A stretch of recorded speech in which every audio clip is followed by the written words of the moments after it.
She was lying in her bed, staring at the ceiling fan, when she'd hear a tap at the window. She tried to look, but she couldn't move. Like something was pinning her down. All she could do was listen to the tapping grow louder, until it stopped. That's when she'd see him. Not in the window, in the room. He appeared just to the left of the dresser, standing completely still. A man in a faded green hoodie, face partly hidden in shadow. His face wouldn't show in the dark, but felt like he was smiling wide. Then he'd speak. She said she heard him in her head, like a thought that wasn't hers. Don't move. He'll know. That's when Lily, my sister, woke up. Heart pounding, soaked in sweat. Too afraid to scream, and woke me up too, saying, I had it again. It was a recurring dream. The same one, over and over. She said it always started the same way. At first, I thought she was just spooked by a movie or something, but the dream kept happening. Once every few weeks. And she always described it the same way. Why didn't she tell her parents? She did. They'd shrugged it off the first time she mentioned it, saying things like, it's just a dream. But when Lily told them that she saw this dream again and again, they took her to a doctor. We started sleeping with the light on. Then one night something changed. She woke me up late at night, sobbing. She pointed toward the window. I checked, but there was no one. I saw him while I was awake, she told me. She'd just woken up to use the bathroom, and as she walked past the window and saw a man in a hoodie standing across the street, facing her directly. She said she backed away and woke me up. I told her it was probably just a shadow, or someone walking a dog. She was not satisfied, but we went back to sleep. We didn't wake our parents. I don't know why, but the next morning, we told our parents. My mom was concerned. She said that her dream mostly started sometime after midnight. And most importantly, it always began with her looking at the fan or the ceiling. That detail stuck with me. It felt like more than a coincidence. But nothing helped. One night she saw the dream again and said this time it was longer. The man got closer. He moved toward her in the dream. His smile didn't move, just stayed frozen as he leaned in so close she could smell his breath. It smelled bad. Parents comforted Lily and let her sleep with them. What else they could do? And the dreams stopped. That summer, during a family barbecue, something happened I'll never forget. One of my dad's old friends showed up. He introduced himself again with a smile when I remembered that I'd seen him years ago a couple of times. But apparently he and Dad went way back, and the second Lily saw him, she dropped her glass and ran inside. He was wearing a green hoodie. Oh my God. Yeah. I followed her, asked what was wrong. She didn't say anything at first, just shook her head over and over. Then finally, she said, that's him. That's the man from my dream. I told my dad. Tried not to make a scene. He didn't react much. Just nodded slowly, said I'll handle it. That friend left within 15 minutes. Lily never saw him again. Neither did I. Very recently, my mom finally told us the truth. That man. His name was Keith. He'd stayed with us for a few weeks when I was about 7 and Lily was still in diapers. Apparently, he'd fallen on hard times and needed a place to crash. Slept on the couch. Always offered to help out with Lily. But my mom didn't like him. Said he was off. Creepy around Lily. My dad didn't believe her at first, but one night, he caught Keith standing outside Lily's room, just staring. No explanation. He told Keith to leave. For good. But get this. No one ever told Lily about Keith. I didn't even know this all the time, and she was too young to remember any of it. So how did she describe him, down to the smile and hoodie? That's horrifying.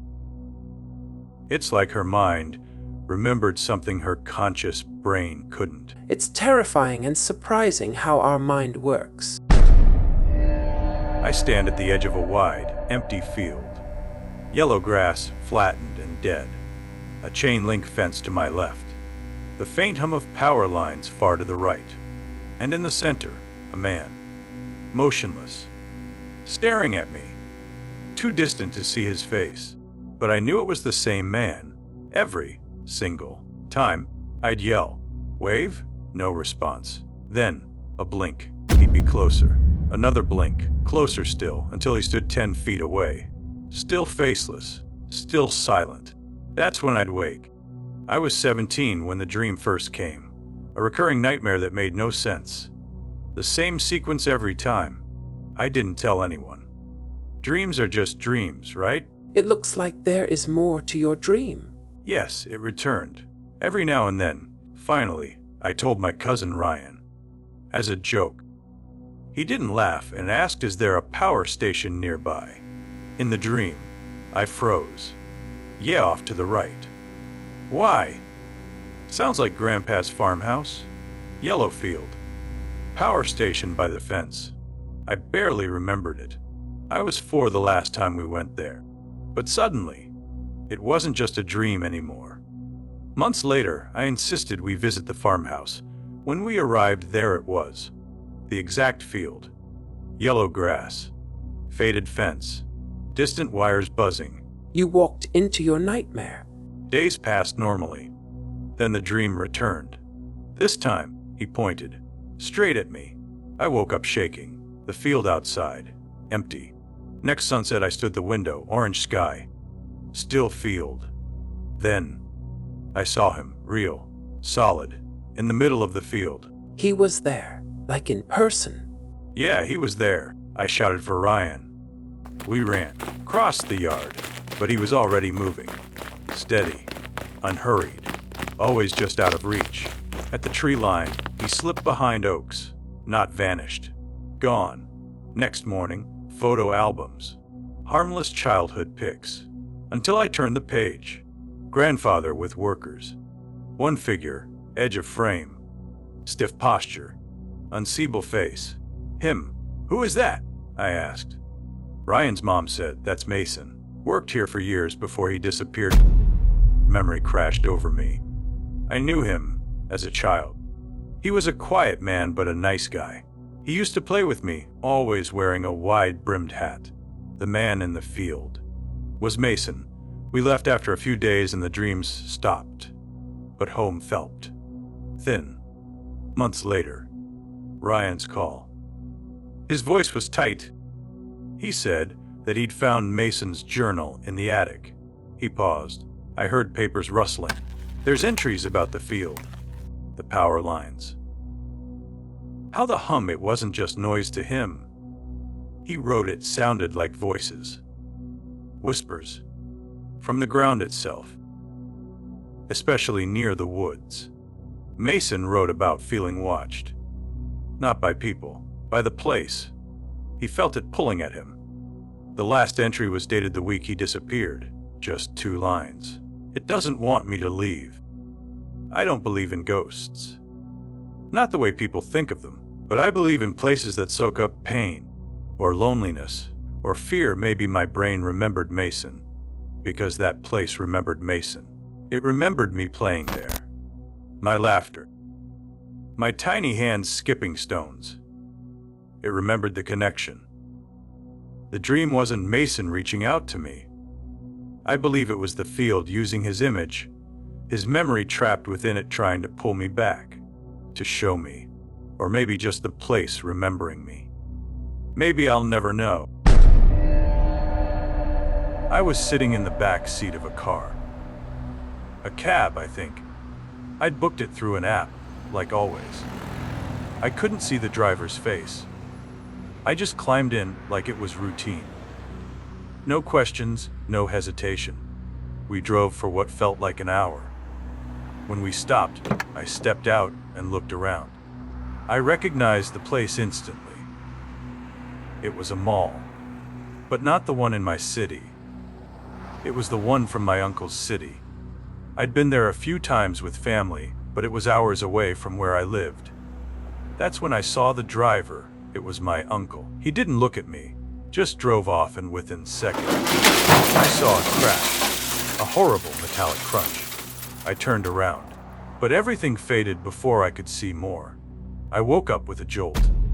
My heart was pounding. My room was dark. I looked at the clock. It was 4:13 in the morning. My uncle had left our house the night before. He was headed back to his city after spending a few days with us, and when I'd said goodbye to him, he was smiling, joking around like always. Still feeling uneasy, I picked up my phone and messaged him. "Hope the trip is going okay." I told him that I was not feeling too good about him leaving soon and asked him to drive safe. A few minutes later, he replied, "All good. Almost there." I stared at the screen for a while, trying to brush it off. Just a dream, I told myself. Probably triggered by him leaving. Weird timing, maybe. And then I went back to sleep. That morning, my mother woke me up. Her voice was shaking. She said, "It's your uncle." My mouth went dry. I didn't even speak. She continued, "It happened right outside the city, near that big mall. You know the one." I was shocked. It was the same mall. The one I saw in the dream. I didn't know what to say. She told me his car had flipped just near the mall. A truck swerved into his lane, but somehow he survived. Injuries on his shoulder and legs. Bruised ribs. Some cuts, but alive. The mall, your uncle. All of it matched. Yeah, later, when he was able to walk and all, I told them about the dream. It felt too strange, even to them. They said I'd been warned about it. Sometimes I wonder, what if I asked him not to drive at night? What if I'd stopped him not to leave that day? But then again, what would I have said? It was just a dream, right?